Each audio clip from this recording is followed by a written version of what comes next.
BJP धार्मिक उन्माद फैलाने के लिए पाकिस्तान का नाम लेता रहा। ये सब तो कुछ हुआ नहीं।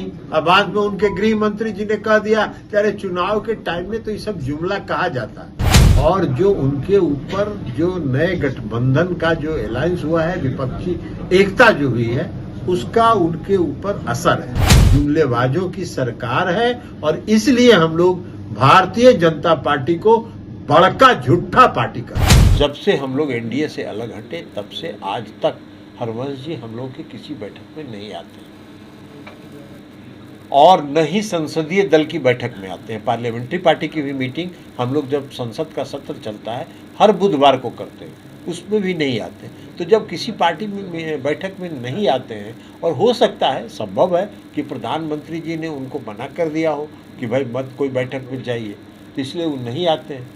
केसी त्यागी जी पार्टी के नेता है और हर संसदीय दल की बैठक में भी आते हैं। सर एक सवाल है सर कि पद की कोई संवैधानिक स्थिति नहीं है कि इसीलिए वो आप लोग के साथ में आ रहे हैं? नहीं, पहले आते थे वो, उसके 9 अगस्त के पहले वो हर बैठक में आते थे। लेकिन 9 अगस्त को जब माननीय मुख्यमंत्री जी ने पटना में बैठक बुलाई थी, सभी सांसदों की, सभी विधायकों की, सभी की बैठक उन्होंने बुलाई थी राय विचार करने के लिए, उसमें भी वो नहीं आए थे। ये पार्टी का काम है, इसमें हमको क्या करना है? पार्टी का अपना संगठनात्मक ढांचा को कोई हम प्रेस के माध्यम से संगठन का काम करते हैं, संगठन का काम करते हैं। सर, एक सवाल है, बिहार में लॉ एंड ऑर्डर पर बीजेपी इसको पाकिस्तान से तुलना कर रही है, कह रही है कि तुलना देखिए हम पाकिस्तान जैसे हालात हो गए। बीजेपी घूम फिर के उसके पास कुछ नहीं बचा है। बीजेपी के पास कुछ है नहीं। बीजेपी धार्मिक उन्माद फैलाने के लिए पाकिस्तान का नाम लेता रहता है। तो इसलिए इससे नहीं, हम लोग सभी धर्मों का सम्मान करते हैं। हम लोग सभी समाज के हर समाज का सम्मान करते हैं। हम लोग सांप्रदायिक सद्भाव में विश्वास करते हैं। हम लोग सामाजिक सद्भाव में विश्वास करते हैं।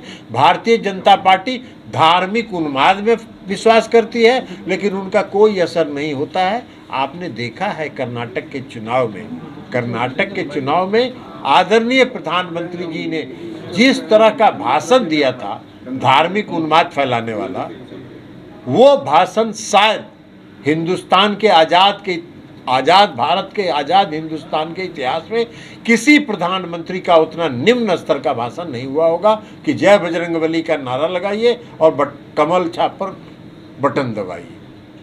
ये उनका स्तर था उनके भाषण का। तो ये भाषण उनका वो उन्माद फैलाना चाहते, कोई भरोसा नहीं करता है। इस देश की जनता, कर्नाटक की जनता ने रिजेक्ट कर दिया। अब बजरंगबली भी रिजेक्ट कर दिए। बजरंगबली भी देखे कि भाई कहाँ पूरा आपके पाप का तो इतना घड़ा भर गया है यार, पाप का घड़ा भरा हुआ है और झूठो बजरंगबली का नाम ले रहे हैं, हमको भी बदनाम कर रहे हैं, अपने पाप में भागीदार बना रहे हैं। बजरंगबली ने कहा कि मेरा जान छोड़िए। अरे तो ये न बताइएगा कि देश की अर्थव्यवस्था कैसे दुरुस्त करिएगा? कहीं भी तो जुमला नहीं कर रहे हैं। 2014 में कहे कि 2 करोड़ लोगों को रोजगार देंगे प्रति वर्ष, 10-10 लाख रुपया, 15-15 लाख रुपया सब गरीब के खाता में पहुंचाएंगे। सब विदेश में जितना काला धन है उसको वापस लाएंगे। ये सब तो कुछ हुआ नहीं। अब बाद में उनके गृह मंत्री जी ने कह दिया कि अरे चुनाव के टाइम में तो ये सब जुमला कहा जाता है। तो जिस पार्टी की मंशा और जिस पार्टी की नीयत ये रहे कि चुनाव में जनता से किए गए वादे को आप जुमला साबित कहिए, तो उस पार्टी से क्या उम्मीद करिएगा कि आप देश की अर्थव्यवस्था सुधार देंगे? देश की अर्थव्यवस्था कैसे सुधारिएगा ये न बताइए। आज $1 की कीमत 83-84 रुपये हो गया, तो अर्थव्यवस्था कहाँ जा रही है आपकी? आपके देश की अर्थव्यवस्था कहाँ जा रही है? कहाँ से आप विश्व का तीसरा अर्थव्यवस्था बना लीजिएगा? तो ये सब कई चीजें हैं जिसको वो जुमला अभी कहेंगे, और 24 में जब चुनाव हो जाएगा तो कहेंगे कि तो जुमला था। तो ये तो जुमलेबाजों की पार्टी है, जुमलेबाजों की सरकार है और इसलिए हम लोग भारतीय जनता पार्टी को बड़का झूठा पार्टी करते हैं। जब से इंडिया बना तब से इतना घबराहट में है इन लोग कि सपना में भी इन लोगों को इंडिया याद आता है, क्योंकि गद्दी अब जाने वाली है। तो गद्दी जाने वाली है, तो ये घबराहट में जो सुबह से शाम तक ये बोलते रहते हैं, उसका कारण ये है कि वो हताशा में है, घबराहट में।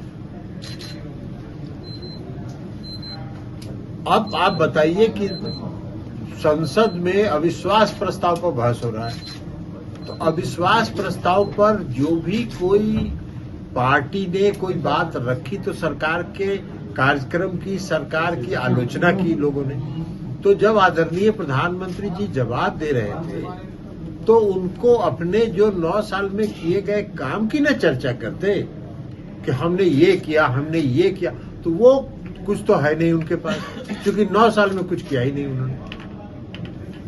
5-7 साल तक तो वो उज्ज्वला योजना, आयुष्मान भारत का डंका पीटते थे।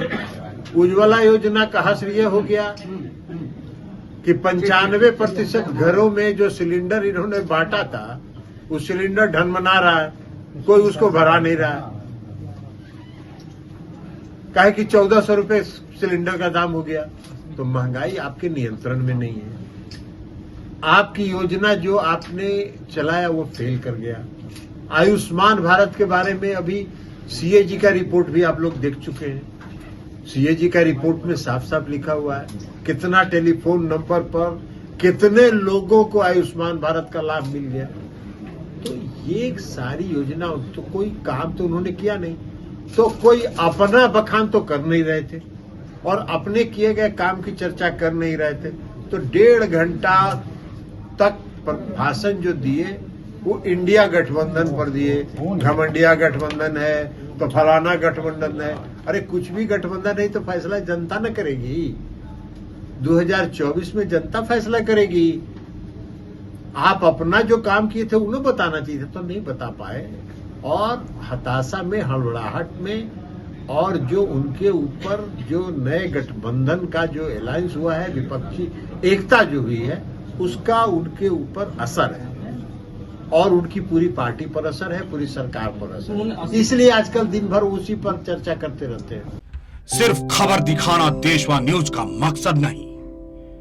देशवा न्यूज की कोशिश है कि समाज की सूरत बदलनी चाहिए। देशवा न्यूज पर वीडियो देखने के लिए लाइक करें, सब्सक्राइब करें, साथ ही बेल आइकन दबाना न भूलें।